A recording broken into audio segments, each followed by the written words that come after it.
C'était en première année de master en gestion des projets. On nous avait donné un exercice à faire pour simuler une activité. Si on était chef d'entreprise, voilà un exercice qu'il fallait faire, de présenter un business plan et tout. Et c'est parti de là parce que le professeur m'avait noté 19,50 et j'avais fait mon business plan sur un atelier de couture. Et puis voilà, c'est parti de là. Quand j'ai vu ma note, je lui ai demandé, mais monsieur, ça veut dire que si je respecte vraiment tout ce que j'ai dit de l'exercice et que j'arrive à créer mon entreprise, ça va marcher comme ça? Il me dit, bah oui, puisque tu l'as conçu comme ça.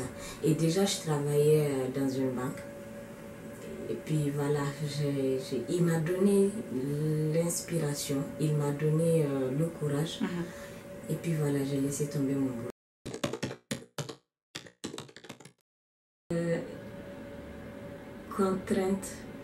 Contraintes sociales, contraintes sociales, contraintes religieuses. C'est vraiment ça. La femme veut aujourd'hui s'émanciper, la femme veut aujourd'hui avancer, mais ces deux choses font en sorte que c'est des freins pour nous.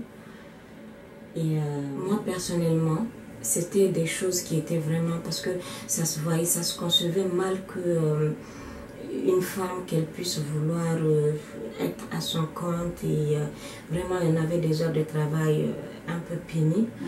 C'est vraiment ça le poids de la société vis-à-vis de ce qu'on fait.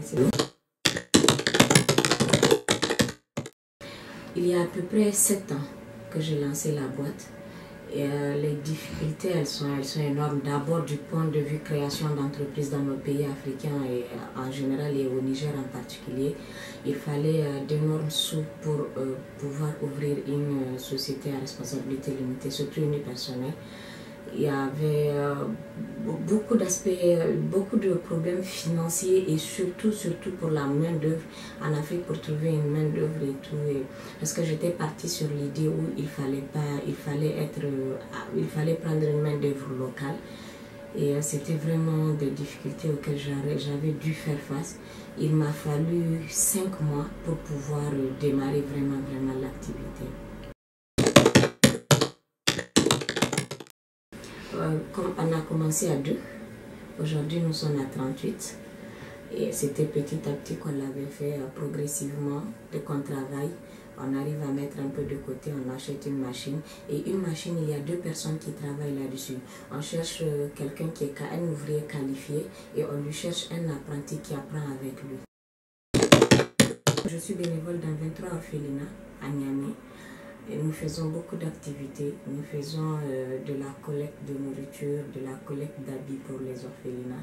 Nous faisons des collectes de fonds pour leur ouvrir des pharmacies, parce que ce ne sont pas tous les orphelinats qui ont des subventions de l'État et tout. Et il y a des cas sociaux dont on s'occupe. Nous faisons des actions au niveau des hôpitaux, au niveau des maternités, au niveau des femmes fistuleuses. Surtout, je n'aime pas dire moi en fait, parce que je suis avec une équipe. J'ai des gens bénévoles qui sont avec moi. On s'appelle généralement la team Hadiline. Et nous avons des cas sociaux dont on nous appelle pour nous occuper quand les gens sont en difficulté.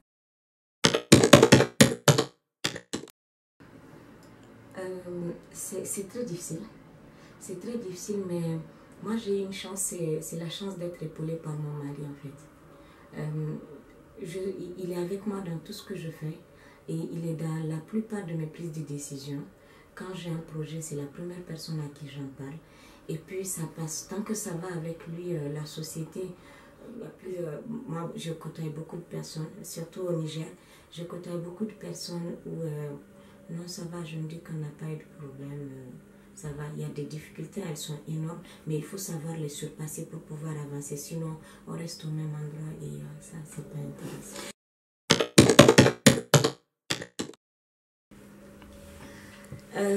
Ils sont grands, peut-être trop ambitieux, mais j'aimerais quand même commencer à ouvrir une boutique sur Paris et pourquoi pas l'étendre sur l'Europe.